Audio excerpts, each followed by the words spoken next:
Welcome in this channel. यहाँ पे आज हम फर्स्ट ईयर का चैप्टर नंबर फर्स्ट का न्यूमेरिकल नंबर 5 करने लगे हैं। तो सबसे पहले हम इसकी स्टेटमेंट पढ़ते हैं। फाइंड द वैल्यू ऑफ जी। इसमें आप लोगों ने जी की वैल्यू कैलकुलेट करनी है एंड इट्स अनसर्टेनिटी।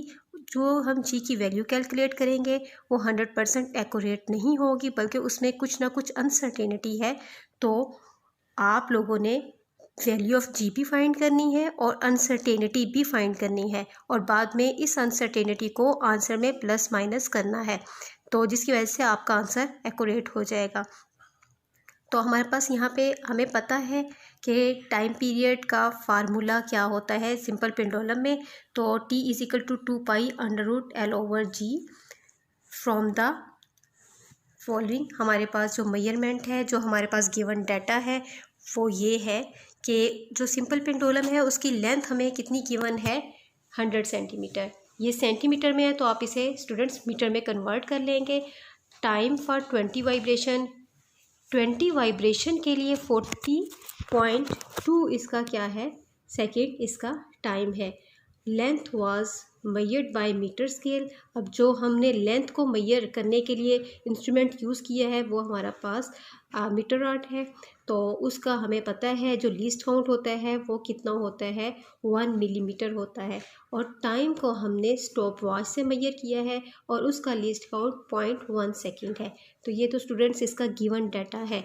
अब हमने इसकी मदद से क्या करना है, सबसे पहले जी की वैल्यू कैलकुलेट करनी है और उसके बाद हमने क्या करना है, उसमें जो अनसर्टेनिटी है वो फाइंड करनी है। तो यहाँ पे मैं ये देखें, इस पेज पे मैंने सारा गिवन डाटा लिख लिया है कि जो लेंथ है 100 सेंटीमीटर है स्टूडेंट्स। तो सेंटीमीटर आपको पता है, इसको मीटर में कन्वर्ट करने के लिए 100 से डिवाइड करेंगे तो 1 मीटर हमारे पास लेंथ है सिंपल पेंडुलम की।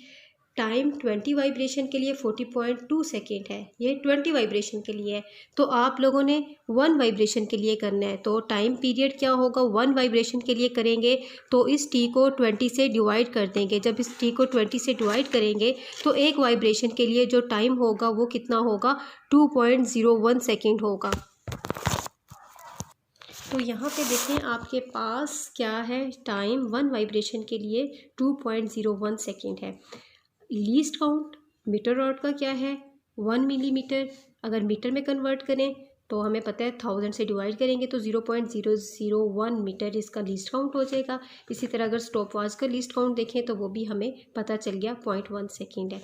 सबसे पहले हम क्या करते हैं, यहाँ पे जी की वैल्यू कैलकुलेट कर लेते हैं।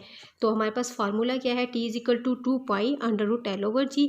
अब हम इसको क्या करने लगे हैं, इस तरह रीअरेंज करने लगे हैं कि जी एक साइड पे, बाकी सारी चीज़ें दूसरी साइड पे चली जाए ताकि हम जी की वैल्यू कैलकुलेट कर लें। तो इसके लिए मैं क्या करने लगी हूँ, by taking square on both side. जब दोनों तरफ स्क्वायर लेंगे तो 2 2 ज़ा 4 पाई स्क्वायर, और ठीक है इसके ऊपर भी स्क्वायर था, इसके तो ये वाला स्क्वायर इस अंडर रूट से कैंसिल हो जाएगा तो आपके पास L/G आ जाएगा।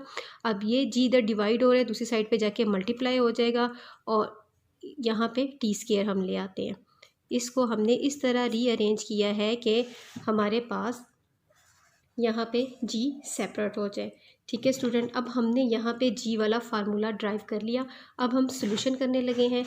अब सोल्यूशन क्या करेंगे, हम इसके सोल्यूशन में इस फार्मूले में वैल्यू पुट करेंगे।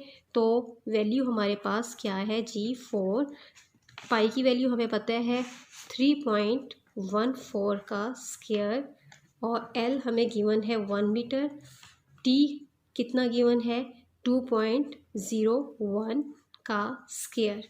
अब यहाँ पे ये सारी जब हमने कैलकुलेटर से कैलकुलेट किया तो हमारे पास वैल्यू क्या आ जाती है, तो कैलकुलेट किया तो हमारे पास यहाँ पे 9.76 मीटर पर सेकेंड स्क्वायर, ये इसकी वैल्यू आ गई। ठीक है, जी की वैल्यू हमने कैलकुलेट कर ली। अब स्टूडेंट्स ये 100% एक्यूरेट नहीं है, बल्कि इसमें क्या है, अनसर्टेनिटी है। हमने ये फार्मूला अनसर्टेनिटी फाइंड करने का बना लिया है। क्या है, परसेंटेज अनसर्टेनिटी इन लेंथ। हमें पता है कि लेंथ क्योंकि इंस्ट्रूमेंट यूज़ हो रहा है तो और उसमें अनसर्टेनिटी के चांसेस हैं, तो उसमें हम कैसे फाइंड करेंगे, क्योंकि वहाँ पे डिवीजन है। तो हमने पहले ही देख लिया कि जहाँ डिवीजन होती है वहाँ पे हम परसेंटेज अनसर्टेनिटी को ऐड कर देते हैं। तो इसलिए हमने परसेंटेज अनसर्टेनिटी लेंथ करके प्लस जहाँ पावर इन्वॉल्व होती है तो वहाँ पे हमने परसेंटेज अनसर्टेनिटी जैसे कि टाइम पीरियड के ऊपर यहाँ पे 2, ये देखिए फार्मूले में आपको नज़र आएगा क्या है, ये एक L/, ये डिवीजन इन्वॉल्व है और दूसरी L/T और दूसरे यहाँ पे पावर इन्वॉल्व है। तो इन दोनों के लिहाज से हमने इसकी अनसर्टेनिटी फाइंड कर लेनी है।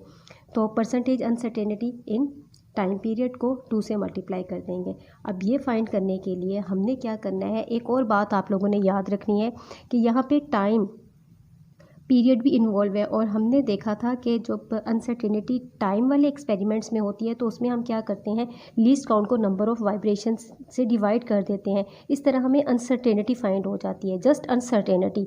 लेकिन हमने क्या करनी है, परसेंटेज अनसर्टेनिटी, जो कि क्या होगा, वो जो हमारे पास रीडिंग आएगी, ठीक है, वो हम लीस्ट काउंट कंसीडर करेंगे और उसको हम रीडिंग जो एक वाइब्रेशन के लिए होगी उस पर डिवाइड करके 100 से मल्टीप्लाई करके परसेंटेज अनसर्टेनिटी फाइंड करेंगे। यहाँ मैं आपके सामने ये सॉल्व करने लगी हूँ। सबसे पहले ये देखें, परसेंटेज अनसर्टेनिटी इन लेंथ हमने कैलकुलेट करते हैं। तो ये कैसे करेंगे, हमारे पास फार्मूला क्या होता है, least count divided by reading. तो लीस्ट काउंट क्या है, मीटर वाट का लीस्ट काउंट हमें गिवन था, क्या था, 0.001 मीटर। और रीडिंग कितनी थी, रीडिंग हमने सेंटीमीटर में वो गिवन थी लेकिन हमने इसे मीटर में कन्वर्ट कर लिया 1 मीटर। तो हमने ये चीज़ें इसमें लगा दी। तो 0.001 ये least count divided by reading, 1 reading है।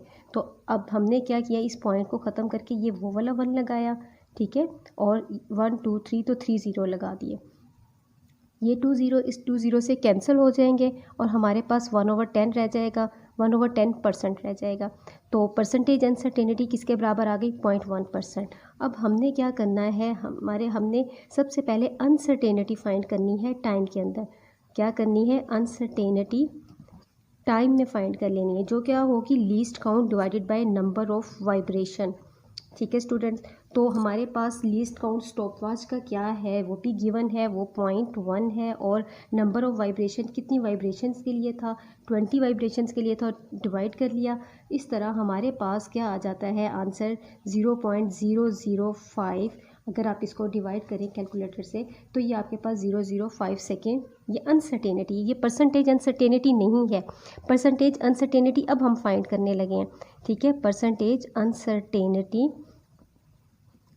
इन टाइम अब फाइंड करने लगे हैं, वो किसके बराबर होगी, ये least count divided by reading multiply by 100। तो हम यहाँ पे 0.005, रीडिंग हमारे पास 1 वाइब्रेशन के लिए थी 2.01 मल्टीप्लाई बाय 100। तो स्टूडेंट्स ये आपके पास आ जाती है 0.25%, 0.25%। इसे आप कैलकुलेट कर लें तो 0.25% ये आ गई। अब हमने जो फार्मूला ये बनाया हुआ है इसके अंदर हम वैल्यू पुट करेंगे।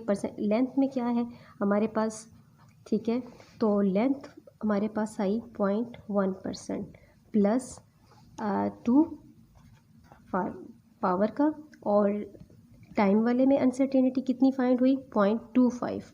तो इनको आपस में मल्टीप्लाई कर लिया। जब हम, ये भी परसेंट में है, तो इनको मल्टीप्लाई करें इसको इसके साथ तो 0.5 आ जाएगा। 0.1% प्लस 0.5%, तो ये आ जाएगा 0.6%। यानी इससे हमें पता चला कि हमारे आंसर में कितना परसेंट वो एरर जो है या अनसर्टेनिटी कितनी है, 0.6% है। अब हमने अपने आंसर में से उतनी अनसर्टेनिटी फाइंड कर लेनी है। ये तो परसेंट में है ना, परसेंटेज में आपको पता चल गया इतने परसेंट एरर है, लेकिन हमारा आंसर क्या था, 9.76 मीटर पर सेकंड स्क्वायर। इतनी हमारी जी की वैल्यू हमने कैलकुलेट की थी बाय यूजिंग फार्मूला। अब इसमें कितनी अनसर्टेनिटी है वो फाइंड करने के लिए हम 0.6 को मल्टीप्लाई करके 100 से डिवाइड कर देंगे, तो इतना पोर्शन उसका निकल आएगा जो कि 0.06। ये अनसर्टेनिटी है। अब ये परसेंटेज अनसर्टेनिटी नहीं है, बल्कि ये क्या है, ये अनसर्टेनिटी है, और ये होगी मीटर पर सेकंड स्क्वायर में। तो हम अपने आंसर में क्या करने लगे हैं, इसको प्लस माइनस कर देंगे 0.06। तो ये अब हमारे पास एक्यूरेट आंसर होगा, और साथ आपने यूनिट लाजमी लगाना है, ठीक है। इस तरह यहाँ पे ये जी की वैल्यू कैलकुलेट हो जाती है। Thank you students.